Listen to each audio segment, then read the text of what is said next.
It's on Netflix. I think 1 and 2 are on Netflix. Is you know if 3's on there? I think I am assuming The Dark Knight Rises is on there too. Probably. Because I know The Dark Knight is on there. So I watched just the first one, and I don't know why I just turned it on, and that movie is amazing. To this day, still, just Christopher Nolan killed it. I know Begins. It really didn't do well. Yeah, it was like a horrible. That's why when Dark Knight came out, everybody thought that was like the first one. Yeah, they just thought it was a standalone. It's like no. Oh, there's another one like a it's couple funny years ago. because like so when that came out, I think we're in high school. Yes. Yeah. And so I remember we were at Horton Plaza, which was a mall here in San Diego, where we were walking by the movie theater and we saw a line for the Batman Begins, and I remember one of my friends like, "Oh, we should go see it," and we were with a group of people, and I remember somebody was like, "No, I don't want to see that. That shit's boring." And I was like, and they're like, "Dude, it's like a ninja movie," and I was like, "Dude, I'm so in. Let's go." And I remember that everybody was like, "No, fuck that shit. That shit looks whack." Like. I think somebody I might be mistaken, but somebody's like, "Oh, that's not George Clooney." And I was Oh my God. I was like, "Oh no, don't you bring that up ever again." But yeah, sorry. No, so check out Batman Begins. Yeah. It's the beginning of a trilogy. If you watch that one, might as well just watch the next two. It has Cillian Murphy as Scarecrow. Oh yeah, he's such a good underrated. Role, underrated. Yeah, I love his role in that. He's such an amazing actor. Yeah. Liam Neeson. Yeah. He's in there. Great origin story. Holy shit. Oh yeah, it's really good. I think that might be the best origin movie. And just the music it's continuous. It goes on through the entire trilogy because that's Hans Zimmer, right? Mm-hmm. He kills it in all of these and anything that he does really, but definitely check out Batman Begins. And then my other one is Birds of Prey. I know you wrecked it last week. I'm gonna wreck it this week because I saw it. Check it out. Help it make some money so that we can keep those rated R movies going. It's important. Hopefully this doesn't scare away Warner Brothers from not with that $1 billion. Yeah.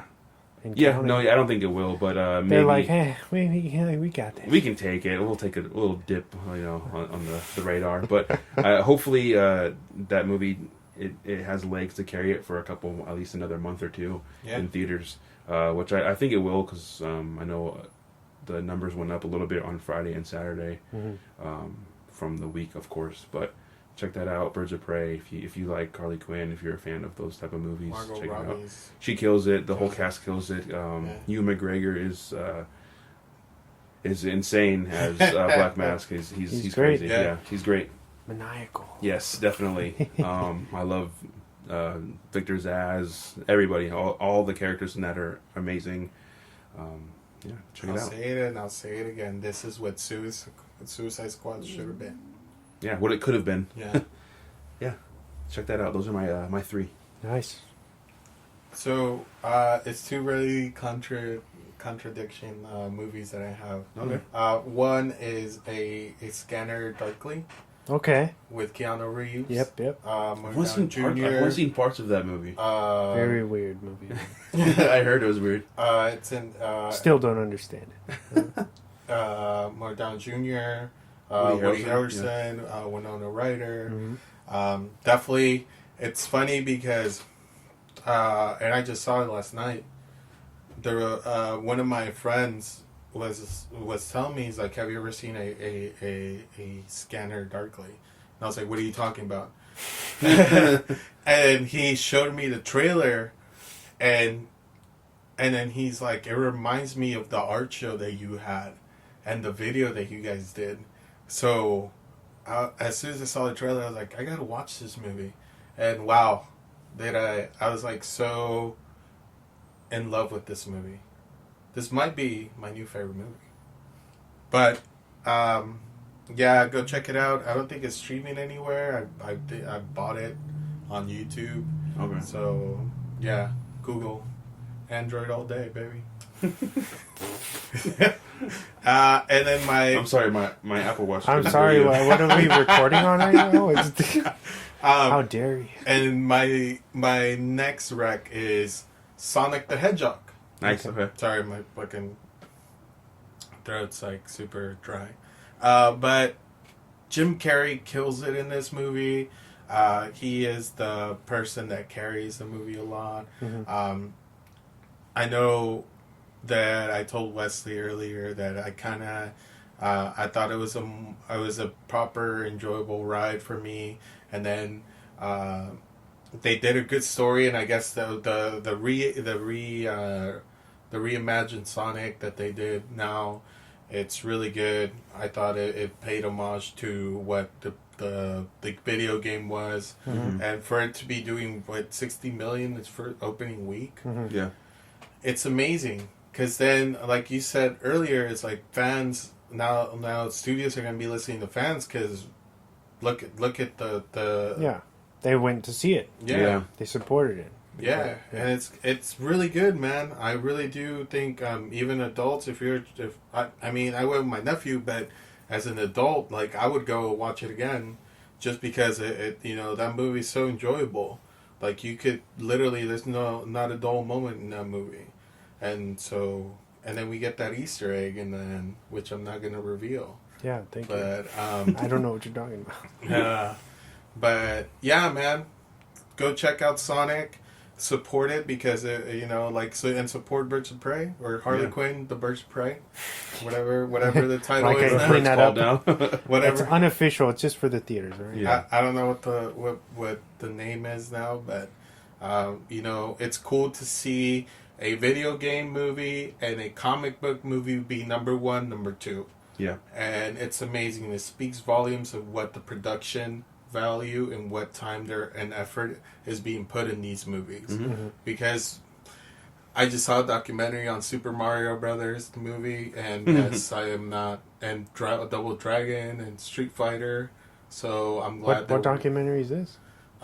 Just a random one on YouTube. Oh, okay. But the fact that, like, you see these, and then you see what we're doing now, it's like light years. Exactly. From what it was, Mm-hmm. and I'm glad studios are giving the respect that these characters, our beloved characters, need. Mm-hmm. Somebody like Sonic, somebody like Harley Quinn, who was not in the comic books but in the TV show. So I love that. I love that they're giving love to all these characters, and please, more movies like this. I know Mortal Kombat's coming out soon, so It's gonna be fucking good. So Yeah. I'm excited for that. And Paramount did a good job with this. Yeah, it's weird that video games have, over the years, they've gotten a bad rep. Like, pretty much you could say most video game movies are pretty bad, right? And it's weird, because when you look at games like The Last of Us or Uncharted or all these games, Those are like movies. like they are more cinematic sometimes than movies. You know what I mean? They're better than the writing's there, the acting, the voice acting. Right. It's like, how could you fuck this up?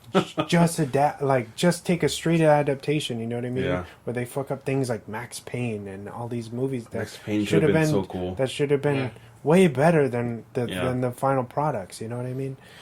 And so what's his name? Mark Wahlberg. Mark Wahlberg. Like, he gets a bad rep for Max Payne, and it's not his fault. Yeah. Like, the script fucking sucked, and I think he killed it in that one. It's visually, it looks good, Yeah. but I was just like, PG-13, Max Payne, like a rock star. Yeah. This is based on a rock star game. It's like making a PG-13 Grand Theft Auto adaptation. Yeah. Why would you? That makes no sense whatsoever. Yeah. You know, It's an N-17. Right. unrated, NC-17. adult only. That's what I was thinking about today, because about the Mortal Kombat thing. I'm sorry we're taking up a little No, bit it's more okay. time It's okay. from your Rex, but like, I think for me, I would love to see what they did in Mortal Kombat 9 than what they are if they're trying to reboot the whole thing. Mm-hmm. I think that is a better storyline than the original setting. Because then, if you started off that way, like, you could introduce way more characters that way, and then you could obviously create a whole universe, and like now people could have a standalone movie, and so for me, I would honestly would tell who I think is it Warner Brothers and Legacy or New Line. I think it's New Line. It's New Line. I would encourage New Line to look at that script. I know they're filming already, but I think they're almost like wrapped. Yeah, so like hopefully we get a good story out of that, and they don't drop the ball. So And that's supposed to be rated R, right? yeah, that's gonna be rated R. I follow the actor who plays Jax on Instagram. That dude looks like Jax. Like but he gained so much muscle. Like just looking at his posts, like the dude is fucking ripped. And there's a post he's a picture of him in the like a trailer, and there's like blood, like dried blood covering his whole face. And he's like #Mortal Kombat. Damn. I was like, oh man, it's gonna be so good. Just that picture, I was like, oh, okay, it's gonna be good. So yeah, just want to have that rant out. Yeah. Sorry about that. No worries. So my turn. Yes. For the Rex. All right, my first one is a Hulu original, High Fidelity. Ooh, never seen that one. Starring, it just came out. I think it's been out for maybe a week. It's based on the. Have you ever seen the John Cusack film High Fidelity, where he is a record shop owner with Jack Black? No, I don't think so. Maybe I might have seen it. Well, anyway, this is a show reimagining of that film. Okay. With Zoe Kravitz as the record store owner, and it's in contemporary time, and I really like the direction that they went with it, especially because I worked in a record shop myself for a period of time, which was it really captures the essence of that scene, and there's the music is all handled with respect. Yeah. It's very it's just a very fun experience. It's gritty, it's relatable. They go through, of course, a lot of common relationship problems and things, but at the same time she's breaking the fourth wall and talking with you, where similar to like Saved by the Bell or stuff like that, where they're like, oh yeah, this guy's a fucking asshole, or Fleabag, if you guys have checked out. It's funny because I've been seeing this on everybody's story as of late. Yeah. So now it intrigues me to go see it. You should check it out. Yeah. Man. Yeah. Definitely love that, man. Love Zoe. High Fidelity, pretty good stuff. And also, I wanted to give a shout out to our own Chris Pollock. Yeah. Who wanted me to recommend a couple films from Kirk Douglas. Okay. All right, so the first one is Frankenheimer's 7 Days in May, followed by Brian De Palma's The Fury, and then rounding it off, Stanley Kubrick's Paths of Glory, which doesn't get enough credit. So check those out to pay your respects to Mr. Douglas. Yeah. Shout out to Chris once again. So Chris, hopefully he can come back soon. Yes. Yeah, it'd be awesome. Before we move to the segment, I want to have one more rec because I thought it was. Okay. We've talked about it off the air, but McMillions on HBO. Oh, that's right. That's out already. That documentary series is so good. Is it? Okay. Go check it out. Before we go back. Last week, right? Yeah, it's the third episode. Okay, nice. So yeah, go check it out. Sorry. Nice. McMillions. Moving on. Yeah. 5, 4, 3, 2, 1. And now for the movie focus of the week. All right, so our main focus of the week. Oh yeah. El regalo. It is the it's gift. it's James's pick. Yes. As I said at the top of the show, in honor of The Outsider. Mm-hmm. We're talking about The Gift. It's from 2015. It's rated R. It's a mystery thriller. It runs at 1 hour and 48 minutes, and it's got a impressive 92. Ooh, nice. On Rotten. Solid. Well deserved. Yeah.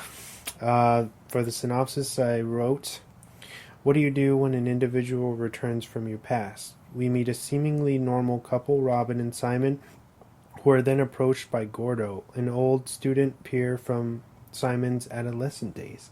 After a series of events, it becomes clear that there is indeed more lurking beneath the surface of Simon and Gordo's